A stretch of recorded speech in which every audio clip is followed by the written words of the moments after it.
नहमदुहु व नुसल्ली अला रसूलिहिल करीम अम्मा बाद फ़ाऊज़ु बिल्लाहि मिनश शैतानिर रजीम बिस्मिल्लाहिर रहमानिर रहीम। आज का सवाल ये है कि अगर कोई लड़का या लड़की अपने घर से भागकर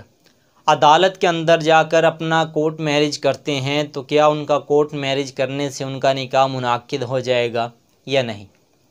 इसका जवाब सुन लें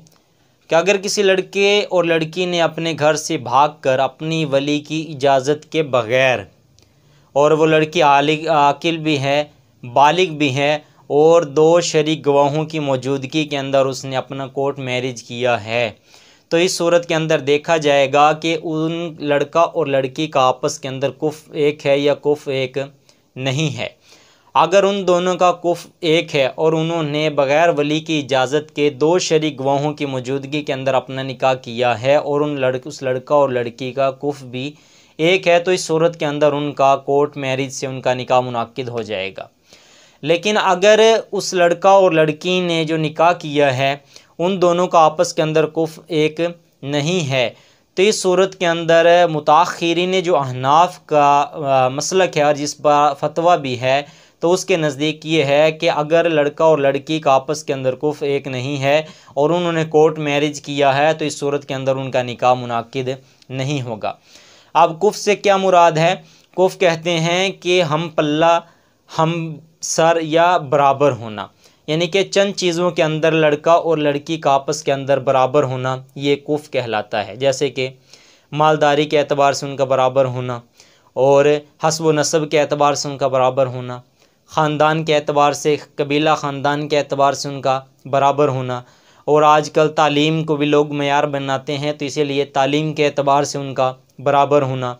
दीनदारी के एतबार से उनका बराबर होना, इस्लाम के एतबार से उनका बराबर होना। अगर इन तमाम चीज़ों के अंदर वो बराबर हैं तो लिहाजा ये उनका कुफ़ एक हुआ, और अगर इन चीज़ों के दरमियान वो बराबर नहीं है तो उनका कुफ़ एक नहीं हुआ। जब उनका कुफ़ एक नहीं हुआ और उन्होंने कोर्ट मैरिज किया है तो इस सूरत के अंदर उनका निकाह मुनाक्किद नहीं होगा। और अगर उनका कुफ़ एक है, तमाम चीज़ों के अंदर वो बराबर हैं और उन्होंने कोर्ट मैरिज किया है तो इस सूरत के अंदर उनका निकाह मुनाक्किद हो जाएगा और वली को फ़स्ख़ करने का भी इख्तियार हासिल नहीं होगा। लड़की के जो औलिया हैं, पीछे वाले जो रहने वाले हैं या लड़के के ख़ानदान वाले हैं, उनको उस निकाह को ख़त्म करने का भी इख्तियार नहीं होगा। लेकिन अगर उस औरत ने निकाह अपना कुफ़ के अंदर निकाह किया है तो अब देखा जाएगा कि उस लड़की ने अपना जो निकाह किया है ये महर मिसली पे किया है या महर मिसली से कम से मिकदार पे अपना निकाह किया है। अब महर मिसली से मुराद ये है कि जो उस औरत के ख़ानदान की जो औरतें हैं उन औरतों का जो महर मुकर्रर हुआ था, क्या उसी महर पे इसी औरत का निकाह मुनाक्किद हुआ है या उससे कम पर मुनाक्किद हुआ है। अगर इस औरत का भी वही महर है जो उस ख़ानदान की, उसके ख़ानदान की औरतों का जो महर रखा गया था वही इसका महर मुकर्रर हुआ है, तो इस सूरत के अंदर औलिया को, लड़की के औलिया को एतराज़ का कोई हक़ हासिल नहीं होगा। लेकिन अगर उसने अपना महर अपनी ख़ानदान की औरतों से कम रखा है तो इस सूरत के अंदर जो लड़की के औलिया हैं उनको इस बात पर एतराज़ करने का हक़ हासिल होगा कि इसका महर इतना कम क्यों रखा गया है, तो लिहाजा वो बाकिया औरतों के बक़दर इसका महर करवा सकते हैं। अब ये बात रही है बात कि लड़का और लड़की का भाग कर कोर्ट मैरिज करना, अपना निकाह करना, ये कैसा है। आप देखा ये जाएगा कि जो लड़का और लड़की के वालिदैन हैं वो जालिम है या जालिम नहीं है। जालिम होने से मुराद ये है कि लड़की बालिग हुई या लड़का बालिग हुआ और उसकी शादी के अंदर उसके घर वाले कोई इंटरेस्ट, दिलचस्पी वगैरह नहीं ले रहे, लड़के की शादी के अंदर उसके घर वाले कोई दिलचस्पी नहीं ले रहे, और लड़की की उम्र ज़्यादा होती जा रही है, इसी तरह लड़के की भी उम्र ज़्यादा होती जा रही है, ना उसके घर वाले, उसके वालिदैन उनकी शादियों के अंदर दिलचस्पी ले रहे हैं, ना उसके भाई बहन जो बड़े हैं वो उसकी शादी के अंदर दिलचस्पी ले रहे हैं, और उस लड़की की भी और उस लड़के की उम्र गुजर रही है 30 साल 40 साल, आजकल 40 साल की उम्रों के अंदर उसके वालिदैन शादियां करते हैं, इस वजह से कि हमारी बच्ची अभी पढ़ रही है या हमारा बच्चा अभी पढ़ रहा है या ये अपने पाँव पर खड़ा हो जाए तो तब इसकी जाकर शादी करेंगे। तो इस तरह वो उसकी उम्र ज़्यादा गुज़रती जा रही है। और इस सूरत के अंदर अगर लड़की ने अपनी भाग कर शादी की या लड़के ने अपनी भाग कर शादी की, तो इस सूरत के अंदर ये अमल उनके लिए कभी नहीं होगा, बुरा तसव्वुर नहीं किया जाएगा। लेकिन अगर लड़की के बालिग होने के बाद या लड़के के बालिग होने के बाद उसके वालिदैन उसकी शादी के उनके वालिदैन उनकी शादी के दरमियान के लिए कोशिश कर रहे हैं और उनकी दिलचस्पी भी है कि हमारे बच्चे की या हमारी बच्ची की जल्द शादी हो जाए, तो इस सूरत के अंदर अगर वो भाग कर कोर्ट मैरिज कर ले तो इस सूरत के अंदर ये उनका अमल कभी होगा, तो लिहाजा उनके लिए मुनासिब नहीं है कि वो भाग कर शादी करें।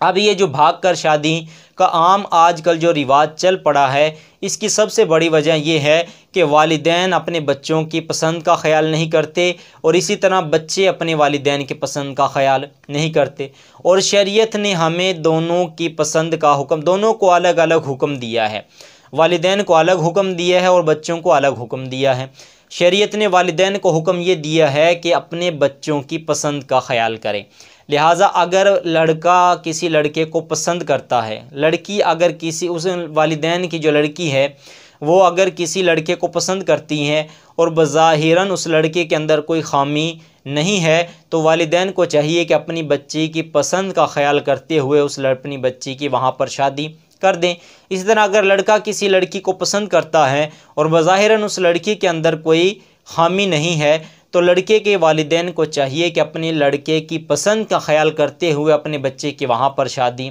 कर दें। इसी तरह शरीयत ने बच्चों को हुक्म दिया है कि जहाँ पर उसके वालिदैन उसकी शादी करें तो वहाँ वो चुपके से शादी कर लें। लिहाजा वालिदैन के लिए ज़रूरी है, इसीलिए अगर उन्होंने इजाज़त नहीं दी, शरीयत ने हुक्म दिया है कि बच्चा और बच्ची की निकाह के अंदर इजाज़त होना ये ज़रूरी है। अगर लड़का और लड़की की निकाह के अंदर इजाज़त ना पाई गई तो उनका निकाह मुनाकिद नहीं होगा। और शादी होने के बाद अगर लड़का और लड़की ने अपनी वालिदैन के रज़ा के साथ निकाह कर लिया, उनकी अपनी रज़ा शामिल नहीं है, वालिदैन के रज़ा के साथ उन्होंने अपना निकाह और शादी कर ली, तो बाज़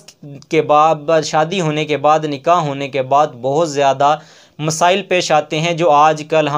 हमारे पास आजकल लोग मसाइल लेकर आते हैं। सबसे बड़ा मसला तलाक़ का और ये दूसरी औरतों के पास जाने का, नाजायज़ ताल्लुकात बनाने का। सबसे बड़ा मसला लड़के के नाजायज़ ताल्लुकात दूसरी औरतों के साथ हैं या वो लड़की फिर अपने महबूब के साथ अपने ताल्लुकात बरकरार रखती हैं, फिर उनके लड़ाई झगड़े, इस तरह के जो फसादात लड़ाई झगड़े होती हैं, इसकी सबसे बड़ी वजह यह है कि वालिदैन अपने लड़का और लड़की की पसंद का ख्याल नहीं करते। लिहाजा वालिदैन को चाहिए कि अपने लड़के और अपनी लड़की की पसंद का ख्याल करते हुए अगर जिस लड़के को या लड़की को वो पसंद करते हैं और उनके दरमियान उनके अंदर कोई ख़ामी नहीं है तो उनकी पसंद का ख्याल करते हुए उसकी वहाँ पर शादी कर दी जाए। लिहाजा अगर किसी ने कोर्ट मैरिज किया है और वो कुफ़ के अंदर किया है और महर मिसली पर किया है, तो लिहाजा उनका निकाह मुनाकिद हो जाएगा और वली को उनके निकाह को फस्ख़ करने का उसको इख्तियार भी नहीं